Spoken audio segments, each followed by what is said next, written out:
fighting. And then I don't know what she said that ticked me off, dog. I lost it. Come on, clap. Now we're smacking each other. Now we're smacking each in the car. But one time, I'm busy kicking her. I'm kicking her. Dog, she was red here. I'm bruised. It's just a mess. But you know what? I'll never fight again, guys. Cap. Now I'm Uber. I'm waiting for the right moment. Now I'm Uber. What am I doing, But a shame, we said sorries and we said our sorries and we're good, man. One thing I don't like. Who won? Actually, who won? Between you, who do you think got more slaps? That's the problem. I was kicking her face. So, and then but they're holding me. She's just there. Because she's shame. She can't really, she's not one of those that are like bullfighter. I don't like because they were holding my arms. So I don't like going out with girlies that like see a guy now all of a sudden you wanna go with him. I don't think she wanted to go with it. I really don't know what was going on with that situation. Yeah. But I just kept saying, can we vie? Because hayibo wesima uzothina umngane wakho mekuvulela icala ngoba phela uyavuma ukuthi wena uqalile ukumshaya. Ngiyadlala ngoba phela uyasho ukuthi ngixoleleni yonke into isi right. Uthi lona Sima and Sayeni. Hey, bayathanda ukulwa. Usayeni uWes. Uwes nje usayeni ngoba ushangisha abantu besilisa. Yabona nje usayeni ngingavele nje ngibaleka ibhadi angifuni uqamba manga angeke ngize ngithi ngifuna ukuzama ngithi ngila nosayeni into engayibaleka. She was with Go. Angazi ke noma lo befuna ukuthi she was with Gosihlubi or what. Sima movie guys ngathi akagezi.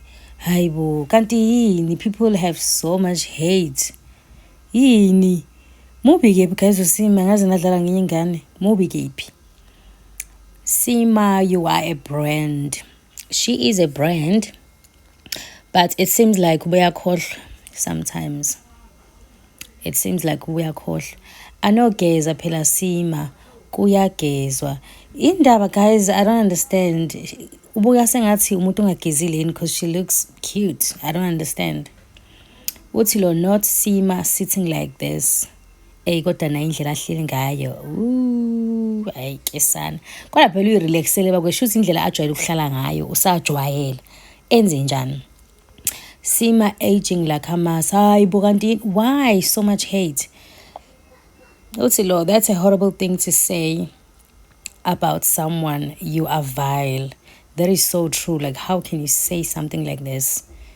So much hate. I'm sure Usima, but why do you hate her so much? Like, I don't understand.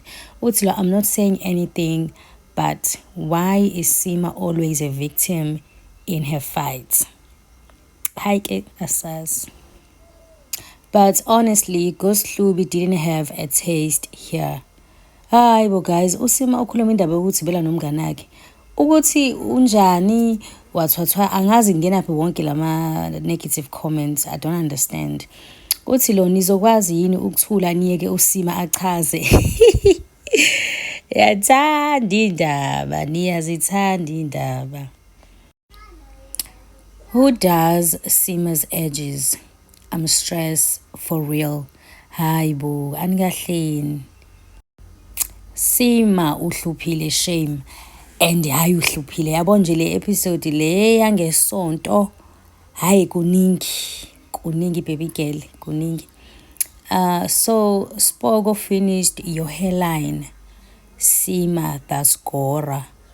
Hayibo guys, can't imagine you guys are coming for her hairline now. Ayibandla. Usima no Sayen knows that they can fight shame. Phela umuntu mezazi ukuthi yena uyashayana uyazazi. Angimela satshelwa abanye abantu bayazazi ukuthi bona bayabhonyana badlala. She just pleaded guilty to assault on a public platform and shame. But ke ushilo ukuthi sebexolelene benomngane wakhe. Everything is good now. Uthi lo Russian behavior. Hayi ke guys, kanti sidlula nini kulento? Sidlula nini? Kuyoze kube yinini? Anikahleni guys, please. Sima, why ntombi awusabi? Mara, I'm proud of you. Proud ngokuthi alwe guys, ukulwa akusinto right. Mina nje angilwi. Hayi ngoba ngisomuntu engamsabi, ngisuke nje ngisaba ukuthi what if ngiyala nalomuntu lo angikhiphihlo. Awungicabange nje senginehle lodwa hawe Jesu moya ongcwele. Woo, angeke. Andizi so nje angilwi because angifuna scar on my face. Angiziboni nje ngempela senginescar ebusweni. Woo, angicabangi. Hey guys, that's it from me manje guys. I'll see you on my next video.